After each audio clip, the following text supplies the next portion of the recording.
Standby letter of credit, also called SBLC, is a bank guarantee with which the importer guarantees his supplier that his bank will take his place if he is deficient, provided that the exporter presents the requested documents as a proof of the existence of the claim. It is therefore a documentary guarantee paid on first demand, which aims at securing the performance of a contract, an obligation, or a flow of commercial transactions.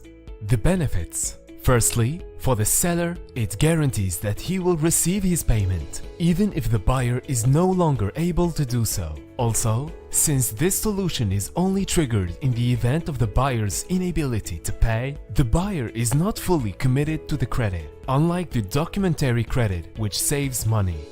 Thanks to the letter of credit, the upstream payment of large amounts is facilitated and secured.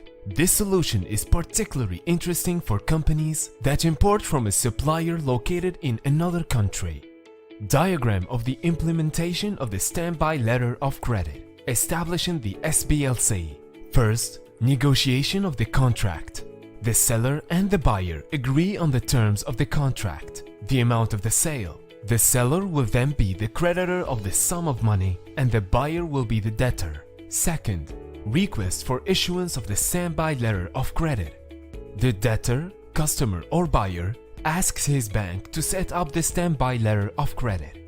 Third, it is either a direct standby and the bank issues the letter of credit directly to the beneficiary, or it is an indirect standby and the issuing bank transmits the standby to the corresponding bank in the beneficiary's country.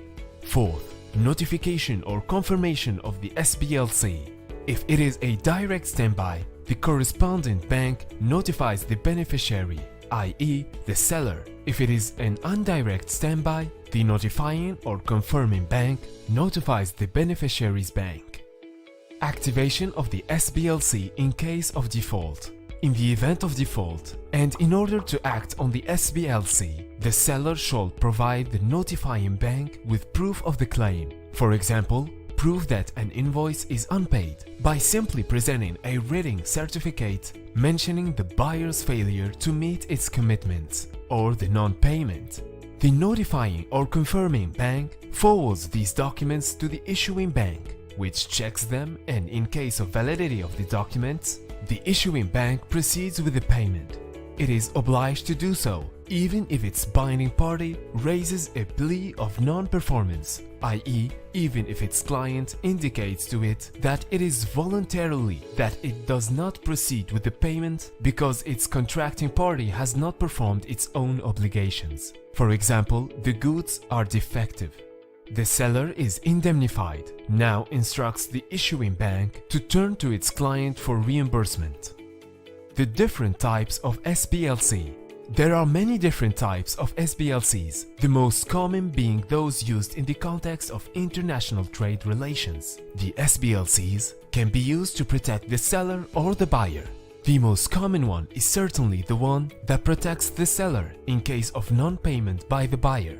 SBLC in protection of the buyer, the SBLC of good execution, the SBLC for advance payment restitution, the SBLC's waiver of holdback, the commercial LLSC, most common, the SBLC submission. The advantages of the letter of credit in an international context.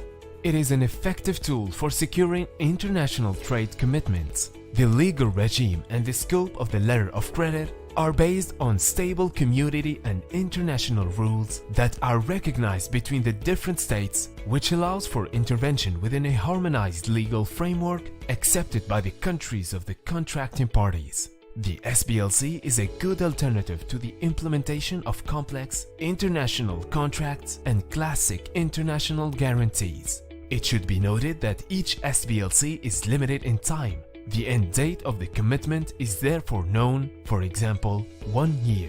In 2 words, simple and efficient. 3 reasons to consider SBLC. It is autonomous, perfectly independent of the contract of commercial relationship between the seller and the buyer. It is payable on first demand. The beneficiary can demand payment upon presentation of the documents to the issuing bank. It is also irrevocable. It cannot be cancelled without the agreement of all the parties.